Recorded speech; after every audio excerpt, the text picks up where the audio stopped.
Hi, everyone. It's Sheila. Welcome to my fourth episode of my breast cancer testimony, journey, diaries, whatever you want to call it. I go back and forth on what's the proper way to tell this. It is my testimony, but it's a journey and it's my diary. So, all of the above, I guess. I'm sure you're looking at this video and wondering, where is she? I'm in a different setting. I have a different background behind me. That is because at the time that I'm filming this, it is Thursday, October 2nd, and I'm in Texas. I'm so excited to be here. I'm at my friend Molly's home. Beautiful, beautiful place. If you know, Molly was my roommate about 6 months before I left Texas to go to Myrtle Beach. We grew very close, very fond of each other in a very short time. I tell you all, we're besties.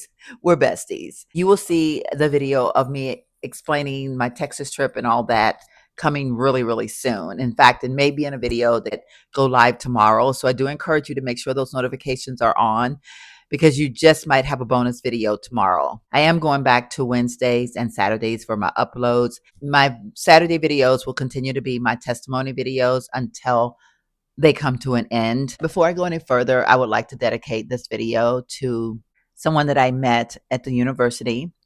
We work in proximity of each other, not directly, but in that I did get to know her and I know her as a wonderful person. It was brought to my attention yesterday that she was diagnosed with breast cancer. I ask that you all will take the time out, say a little prayer for her, pray for her to have a smooth journey and for her to soon be cancer free. It's so personal for me when I hear that someone's diagnosed. I don't want to cry because I know that fear. She just found out, and I know all the emotions that she's dealing with, and it hurts me to my core because that pain is so real. So I ask that you all pray for her. And Claudia, if you see this video, you're in my heart, you're in my prayers. You're gonna be fine. God's got you, honey. God's got you. He's got you in the perfect place. Because as I'm sitting here to tell my testimony, I'm sharing with you how He prepared me to go through my journey. Just like He prepared me to through my journey, He's preparing a path for you to go through your journey. Just trust, trust. Let's get into episode 4. So, episode 4 is where I started my first day at the university in health services. I walked through those doors. I'm not going to lie, I was low key terrified. I thought, oh my God, what am I doing? And I know I keep saying that in pretty much every one of my videos, but you have to understand that none of my world that I was living at that moment made any sense in comparison to the world that I was living before. And it is by the grace of God that I was in that university making my first day at work. The nurses, the doctor, oh my God. I am so forever dedicated to these people. When you talk about your people, that you have an army or a village behind you, and that God puts the right people in your path at the right time. This is what my first day at the university was. God was placing me dead smack in my village and the very people that I was going to need the most. Now, I didn't know that when I was walking in. It took time before all of this made sense for me. And that's why I hope that you're watching all of the episodes and you need to watch them in sequential order because they won't make sense. Know that my number of subscribers are dropping, and it's probably because some people are looking at this and thinking, what's the point? She's not getting to it. Just like my journey wasn't done in a day, there's no way for me to tell this video in a day. I can't sit here and take a 15-minute video or even an hour video and tell you and be able to allow you to understand all that God had in store for me, how God had this plan. He has led me to do this video step by step. And even today, as I'm doing this one, I recorded this video before I left Texas. Before I knew what was going on with my coworker, I had decided to scratch that video. I really thought I wasn't even going to get one up this Saturday because I'm on vacation. I'm with my friends and my family. After yesterday, God told me that it's very important that I put this video up because we need to be praying. We need to be a union that Claudia soon join the survivor team, just like I am, and perhaps just like you are. Someone watching this video right now that is a part of the survivor group. And there's others that might be watching this video because you too have just been diagnosed or you are in the process. Here I am, and I'm just sharing, I'm just telling my story. My story is so unique, but everyone's story is unique, right? Like every day of our lives are uniquely decided upon for each individual that we are. There is no one way to tell a story and make it work for everyone. So again, I'm doing this in parts. I do it little by little because I think that some days it's just going to be a different kind of testimony because I'm telling my testimony from the past, but today I'm having to incorporate some of the current to share this testimony. This is God's plan. And by the way, I have my little books here because I've been doodling and trying to work up some video information. It's such a weird setting, I know, but it is what it is, right? God said it's time for you to sit down and talk. So that's what we're doing. My first few days in the university, I would come home feeling so free. It was a peace that I don't know that I've ever felt in all the years of me having a job. It's not that I didn't love the job that was in my career field because at one time I strived. I mean, I just blossomed every time I walked into my job because I loved how I worked myself from my way up from the bottom. Basically, I did it on my own. I did it with hard work, integrity, and perseverance. I am forever grateful. I will never take that part of my life for granted because having that job allowed me to be the single mother that I was and allowed me to be able to spend the time I did with my son and get to the football games and the basketball games and all the things. So I'm not knocking where I was at that time. But when I was in the university, when I was sitting in health services, it was almost like, why didn't I get here sooner? Like, I love this world. I'd sit and talk with the head nurse at that time, was my friend Yvette that I shared with you all, that's part of our awesome threesome. And we'd sit and talk and we shared life experiences sometimes just in general. And she'd just taken on the position as being, I'm going to say head nurse. I'm not real sure. I can't remember her actual title, but we're going to say head nurse. That's not really important. But she just taken on that position. And me having been in management before, I had so much that I could offer her. I was able to share with her my experiences and how sometimes you have to take the lead. And when you take the lead, sometimes other employees don't necessarily like it. It's hard sometimes when you have to set rules and set boundaries. These are people that you worked side by side with before, and now you're in a position of authority. It can be complicated. It can be difficult. I would always remind her that she's there for a reason. As I'm sitting here telling my story, I'm realizing that in me being aligned with my journey, I was being in a position to be there for someone else that had to undergo their own journey. It's amazing when you take the time and you look back at certain things, you can see how God prepares everything, everything.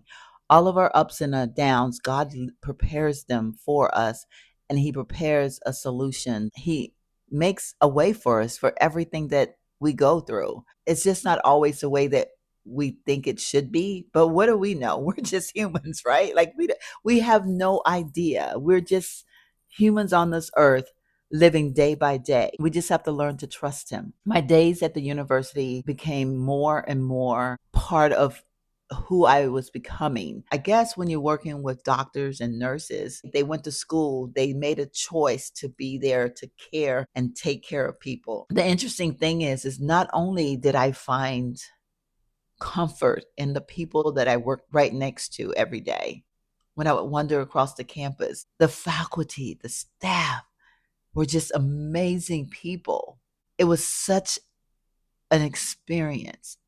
And every day was like an out of body, godly experience. I would sometimes walk past a door and I'd see the sign on the door and I'd say, this is amazing to me. I'm walking the halls of a university and I'm so happy and I'm so free.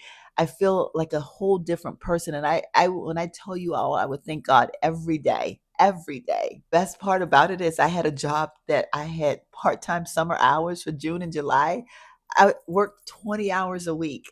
20 hours a week. This was a girl who used to work 8, 9, 10 hours a day. Phone would go off sometime on the weekends. I put in a lot of hours in my career field. I'm not going to say I never got anything back from it, but the payoff that I got from it didn't compare to the payoff that I was getting from just going into a job and working basically 8 hours a day. And then the summer months, like I said, the 20 hours, the payoff was not even anything you could compare. I hope I'm getting my years correct. Time for me sometimes just gets out of hand. And so I'm hoping that I'm saying this in the right time frame.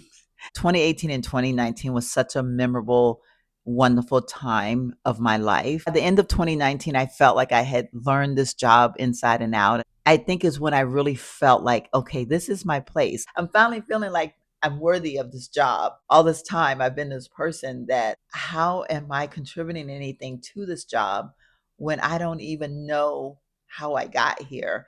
And I'm doing stuff that's so different than what I had ever imagined doing. What I realized in that is that a lot of the things that I was doing was replica of what I did in my career field, but just in a different form. At the end of 2019, I was all in, like, got this. But of course, what happened at the end of 2019, we ran into 2020. The world started to change. The first Sunday of 2020, my husband and I were at church. The pastor was preparing us for the 21 days of prayer and fasting. I don't know if it's among many religions, but I know the churches that I've been a part of in my life, the 21 days of prayer and fasting was definitely a part of the new year. The pastor started going over the different things that we can fast and explaining fasting and explaining how we were going to be doing the prayer ceremony, all the things. As I was sitting there, tears just started flowing heavily down my face. Honestly, this is the first time that it ever happened to me at church. I may have silently cried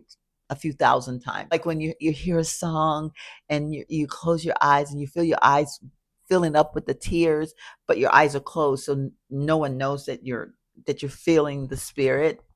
But this was a moment where my tears just literally flowed down my face. I couldn't control them. And I remember I started to shake and I thought, what is happening to me? This has never happened to me before. I I feel like I'm out of control. And I remember saying, God, what are you doing? Because I don't want to be embarrassed. I don't want people to look at me and see me cry.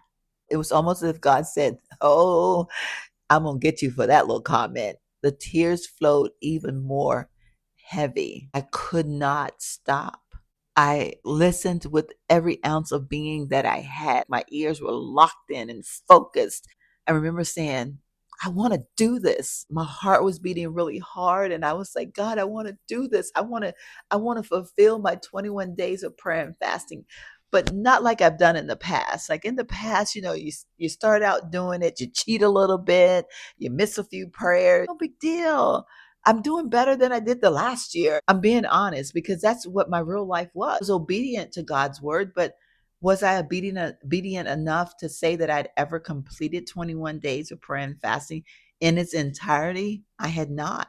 I had missed days. I had skipped a few things or snuck and got that little piece of meat off the plate that I wasn't supposed to have. This particular day, I was like, God, I'm gonna do this. I feel the need to complete this. I need to strengthen my faith. When church ended, we were walking out to the car. I said to him, I said, I think I want to do the 21 days of prayer and fasting. And he looked at me and he says, he goes, when I was sitting in church today, I felt led to do it also. We left church to the grocery store to pick up some things. Our fast was that we were giving up meat products, only going to be having fruits and vegetables. We were fully prepared to start our new journey of prayer and fasting. This concludes episode 4 of my testimony, my journey, where God prepared me for one of the hardest things I'd ever gone through and how He paved the way for me so that I could be sitting here in front of you today. If you've made it this far, I hope you hit the subscribe button, and I would so appreciate it if you'd hit the like button Feel free to leave comments below. And please, please, again, I ask for your prayers for my friend Claudia. See you soon.